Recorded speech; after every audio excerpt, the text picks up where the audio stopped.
Olá, alunos e alunas! Para quem ainda não me conhece, eu sou a professora Anne e nós iremos trabalhar com a língua portuguesa. Nessa terceira atividade, nós temos dois assuntos, tipos de sujeito e vozes verbais. Para começar, vamos ao conceito de sujeito, que é o termo da oração que representa o ser ou o fato sobre o qual se declara alguma coisa. E quando nós pensamos em sujeito, nós temos que pensar no verbo ou na locução verbal, porque o meu sujeito ele tem que concordar em número e pessoa com ele. Isso quer dizer que se meu sujeito estiver no singular, o meu verbo ele tem que estar no singular. Do mesmo modo que se meu verbo estiver no plural, o meu sujeito ele tem que estar no plural. Agora vamos aos exemplos que tem no material de vocês. Antes de iniciarmos a análise, eu quero que você tenha em mente duas palavrinhas, o que e quem, que são as duas perguntinhas que você vai fazer para o verbo, a fim de identificar o sujeito da minha oração. Então vamos lá. Exemplo 1. Nós fez a atividade. Quem fez a atividade? Nós. Então nós é o sujeito da minha oração. Só que esse sujeito ele não está concordando com o verbo. Lembra que eu te falei que o sujeito deve concordar com o verbo? Se meu sujeito está no plural, o verbo deveria estar no plural. Então o correto seria dizer que nós fizemos a atividade. Exemplo 2. A gente perdemos o jogo. Quem perdeu o jogo? A gente. Então, a gente é o sujeito da minha oração.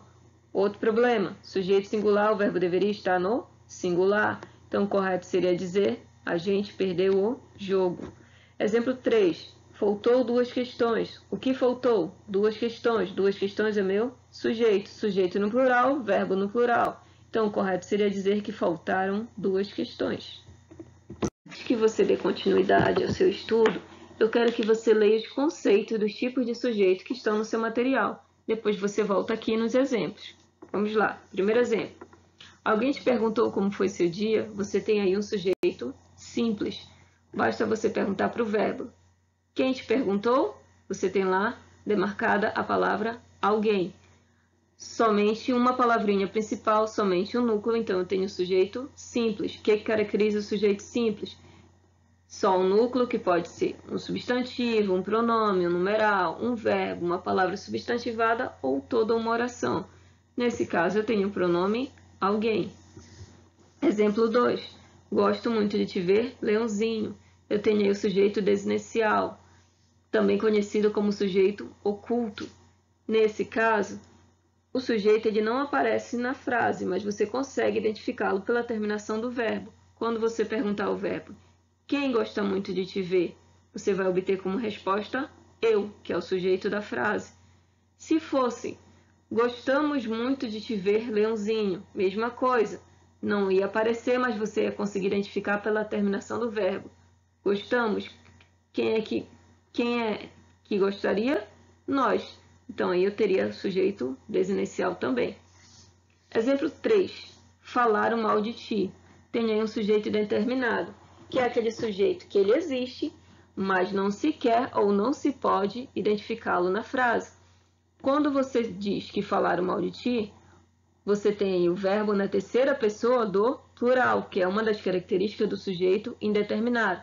Falaram mal de ti, roubaram a casa do fulano, perderam o meu material.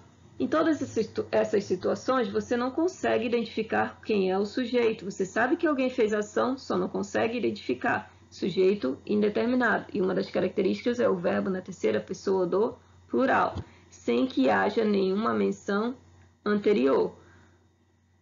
Porque se houver uma menção anterior, pode ser que esse sujeito ele seja desinicial ou implícito, que ele está escondido, que você vai conseguir identificá-lo. Por exemplo, Pedro e João estiveram na minha casa.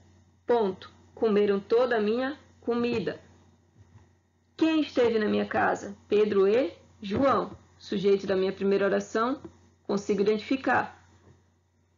Comeram toda a minha comida. Repara que o verbo está na terceira pessoa do plural. Mas nesse caso eu consigo identificar quem comeu a minha comida, Pedro e João, porque houve uma menção anterior, diferente desse exemplo em que eu digo que falaram mal de ti. Não tem nenhuma menção anterior, não consigo identificar o meu sujeito. Exemplo 4. Consertam-se roupas. O que se conserta? Roupas. Tenho aí apenas o núcleo, sujeito simples.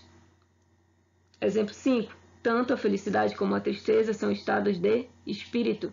O que são estados de espírito? A felicidade e a tristeza.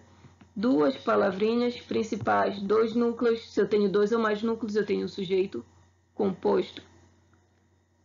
Não é saudável comer frituras todos os dias. O que não é saudável? Comer frituras. Eu tenho aí uma oração funcionando como sujeito da minha frase.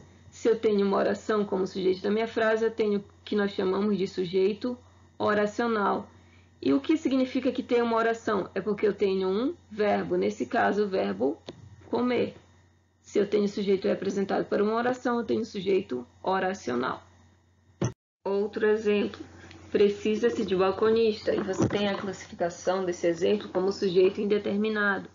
E você tem mais uma das características do sujeito indeterminado, que é um verbo transitivo indireto acompanhado da partícula de indeterminação do sujeito, ser.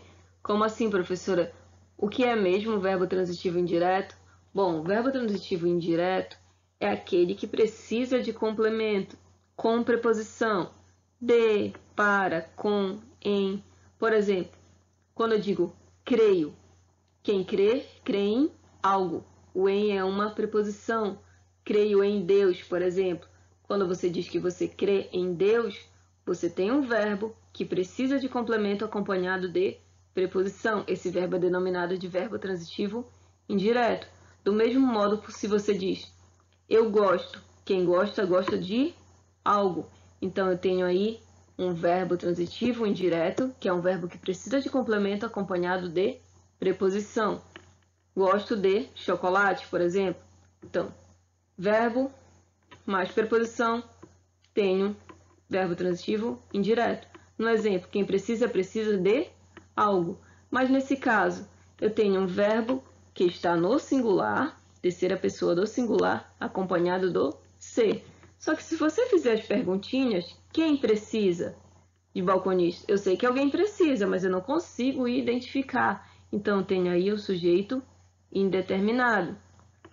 Então, repara que aí o sujeito indeterminado, ele pode vir com o verbo tanto no plural como no singular. Quando ele vier no singular, ele vai vir acompanhado da partícula ser, que é chamada de partícula de indeterminação do sujeito. Outro exemplo, vive-se bem em Salvaterra. O verbo viver, ele é um verbo que ele é intransitivo. O que isso quer dizer? Que ele tem sentido completo sozinho, diferente do verbo transitivo indireto, que ele precisa de complemento. O verbo intransitivo, ele pode vir acompanhado de um advérbio. Por exemplo, quando eu digo assim, João morreu. Morrer, morreu. Eu não preciso dizer mais nada, tem sentido completo sozinho. O que eu posso te dizer é quando ele morreu, onde ele morreu, por exemplo. João morreu ontem. Tenho aí o advérbio de tempo. Mas eu posso tirar esse advérbio? Posso, porque o verbo ele tem sentido completo sozinho. Então aí você tem um outro exemplo.